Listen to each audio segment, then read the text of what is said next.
I think last time we asked you to come along to the National Control Center, which is manned 24 hours with residents of some of the senior engineers within the facility. And so, yes, when the power went off and I got to the National Control Center from the airport, there was already houseful restoration had already started. So yes, we do have. We know what caused the problem yesterday. Like we've mentioned, if a line is dimensioned for 80 megawatts and it is carrying 120, and a small intermittent happens, you remove the Uganda power, for example, which was running at 20 megawatts, the line inherently picks up another 20 megawatts and it's already overloaded to be able to supply our homes and industry. And so it moves from 120 megawatts to 149 megawatts. I did mention, maybe that's why I said a bit of engineering here. So at 149, when it is dimensioned for 80, it was already an overload, it dripped.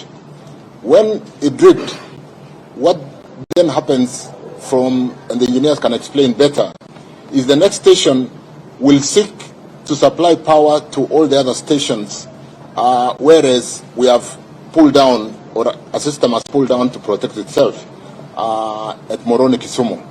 And so another overload occurs. And these things are, if you saw our graphs, they happen in milliseconds. And it cascades very quickly. So that, because you did hear that we feed Juja, Moroni. And it then the overload reaches Juja. And Juja gets overloaded because it tries to compensate. And it cascades. And the interesting thing about this engineering is, whereas we see the outage or the blackout to be bad, it's actually the system protecting itself. Can you imagine if there was no protection and the system burned down? We'd be talking about having to build the system for another 1, 2, 3, 4 years. So there's nothing wrong when you get a drip in your house, when the circuit breaker drips, because it is basically saying, instead of burning the house, open the circuit so that there is no power in the house. But when that circuit is opened, the system tries to compensate because we have got a mesh of a network in the whole country. So really, the overload is something we need to address. Like I mentioned, if you followed that, the challenge in our unbundling is that Kenya Power runs with a revenue provisioning that enables to get their O&M and their investments, as done by EPRA. That is why we had that tariff review in March. Kenya Power and the other IPPs do their generation without going to the government coffers. It's only Kentraco who goes to the government basket to fight for the little resources. And that is why I did mention that we are now doing most of the transmission networks using private-public partnership. We have got, like you had, Gilgil, Thika, Mala, Konza. We've got a number of lines like the one you have had in Kipevu where? In Baraki, which was actually supposed to be done with Bomet and Narok in 2017. But because of some of the procurement challenges and the court cases that ensued, the loan at that time from the French bank expired. And here we are in 2013 trying to build a line that should have been built in 2017. There was already overloading in 2017. And today we have not built that line. So we need to work more prudently to make sure we deliver on these projects and be able to address those problems. The load shedding, yes, it means power rationing, but very limited power rationing where the lines are constrained. If you followed again what I just said in the last statement, if you go to Chemosit, which is a 132 kV station, we'll have a number of feeders of 33 kV serving particular areas of that town. The 6 feeders at 33 will be drawing so much power. You would want to only pull out 1 or 2 to limit the power being sucked from that 132, and therefore limit the overloading on that line. So we know the problem, we have the solution. Some of the solution may not be as nice as when you call it load shedding, but it will be so limited, and it will only happen during peak hour when we have the power, but we are not able to push the power through the same constrained line. And therefore, we'd rather remove some of the feeders, and like I said, we'll remove it we'll remove them in a very structured way.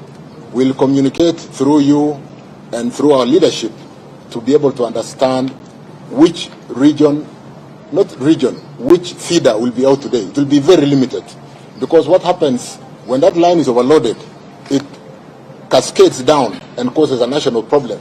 So the question we should really be asking, is it better to do the limited load shedding in small pockets of the country, particularly that region which is causing the overloads, or is it better to have a national blackout? That should be the debate.